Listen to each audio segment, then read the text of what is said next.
بسم اللہ الرحمن الرحیم۔ السلام علیکم۔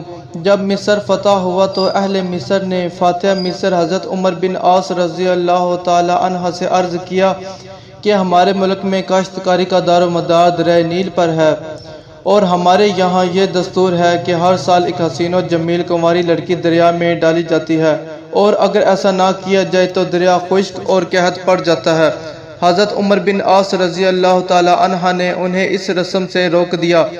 جب دریا سوکھنے لگا تو حضرت عمر بن عاص رضی اللہ تعالی عنہ نے یہ واقعہ خلیفہ وقت امیر المؤمنین حضرت عمر فاروق رضی اللہ تعالی عنہ کو خط لکھ بھیجا۔ جواب میں حضرت عمر فاروق رضی اللہ تعالی عنہ نے تحریر فرمایا کہ دین اسلام ایسی وحشیانہ رسموں کی اجازت نہیں دیتا، اور آپ رضی اللہ تعالی عنہ نے یہ خط دریائے نیل کے نام لکھ بھیجا۔ اس خط کو دریا میں ڈالنے کی ہدایت کی۔ اس خط کا متن یہ تھا: بسم اللہ الرحمن الرحیم۔ یہ خط اللہ کے بندے عمر بن خطاب رضی اللہ تعالی عنہ کی طرف سے نیل مصر کے نام ہے۔ اگر تو اپنے اختیار سے جاری ہے تو ہمیں تجھ سے کوئی کام نہیں، اور اگر تو اللہ کے حکم سے جاری ہے تو اب اللہ کے نام پر جاری رہنا۔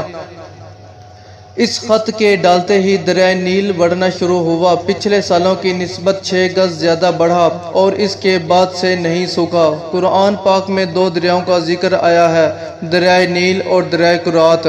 اس ویڈیو کو لائک، شیئر اور سبسکرائب ضرور کریں۔